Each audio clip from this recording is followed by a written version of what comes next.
Ayat-ayat tentang manusia sebagai Homo economicus. Al-Lail 1-4. A'udzubillahi minasyaitonirrajim. Bismillahirrahmanirrahim. Wal-laili idza yaghsha wan-nahari idza tajalla wa ma khalaqadz dzakara wal untha inna sa'yakum lasyatta. Terjemah kemudian tafsir dari Ibnu Katsir. Ayat pertama, Allah bersumpah melalui firman-Nya, demi malam apabila menutupi cahaya siang, yakni apabila malam hari menyelimuti semua makhluk dengan kegelapannya. Ayat 2, dan siang apabila terang benderang, yaitu terang benderang berkat cahaya siang. Ayat 3, dan penciptaan laki-laki dan perempuan. Semakna dengan Quran Surat An-Naba ayat 8, dan kami jadikan kamu berpasang-pasangan. Mengingat sumpah yang dikemukakan dengan menyebut nama berbagai hal yang berlawanan, maka subjek sumpahnya pun demikian pula. Untuk itulah maka disebutkan dalam firman-Nya, Al-Lail ayat 4, sesungguhnya usaha kamu memang berbeda-beda. Maksudnya, amal perbuatan yang dilakukan oleh hamba-hambanya berlawanan pula dan beraneka ragam. Maka ada yang berbuat baik dan ada yang berbuat buruk. Asbabun nuzul. Dari riwayat Ibnu Hatim menceritakan bahwa ada pemilik pohon kurma bakhil yang memiliki pohon yang mayangnya menjulur hingga ke rumah tetangga sebelahnya yang fakir dan memiliki banyak anak. Setiap kali berbuah, si pemilik pun memetik hasilnya dari rumah tetangganya tersebut. Namun, bila kurma tersebut jatuh dan dipungut oleh anak-anak tetangganya yang fakir itu, ia segera merampasnya. Kemudian Nabi Shallallahu Alaihi Wasallam menemui pemilik kurma yang bakhil itu. Beliau bersabda, berikanlah kepadaku pohon kurma yang mayangnya menjulur ke rumah si fulan, dan bagianmu sebagai gantinya pohon kurma di surga. Pemilik pohon kurma itu berkata, hanya sekian tawaran Tuan. Aku mempunyai banyak pohon kurma, dan pohon kurma yang diminta itu paling baik buahnya. Kemudian pemilik pohon kurma itu pergi. Pembicaraan itu didengar oleh seorang dermawan yang langsung datang kepada Nabi dan berkata, apakah tawaran Tuan itu juga berlaku bagiku jika pohon kurma itu telah menjadi milikku? Nabi menjawab, ya.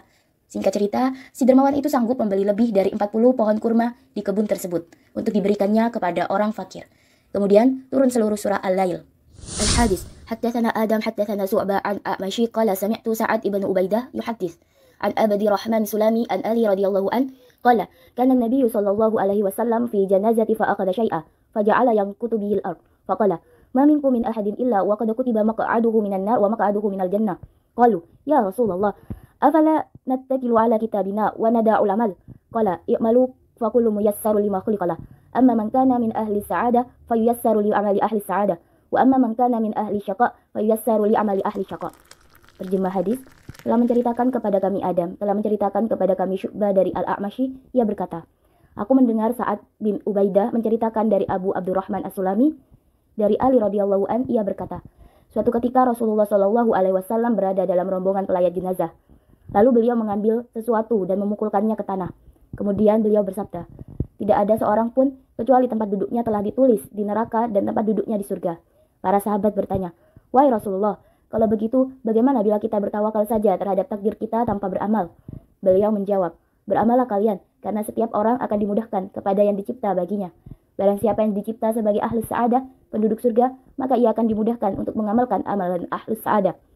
Namun, barang siapa yang diciptakan sebagai ahli syaqa, penghuni neraka, maka ia akan dimudahkan pula untuk melakukan amalan ahli syaqa.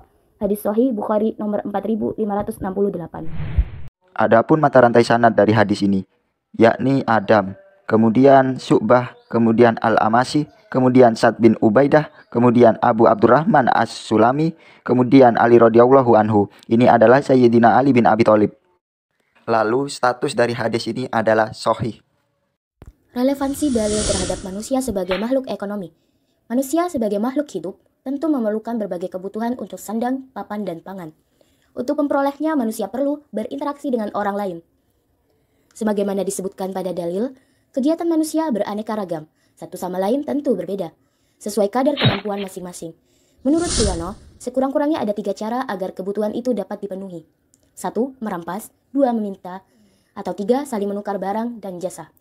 Cara yang paling bermartabat dan sesuai syariat adalah saling bertukar.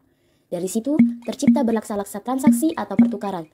Nelayan menukarkan ikannya dengan pakaian di penjahit, tukang kayu menukarkan ikannya dengan nelayan. Maka, tiap orang kemudian punya intensif untuk menumpuk barang atau jasa yang dapat ditukarkan. Dari sini terlihat Homo economicus atau makhluk ekonomi.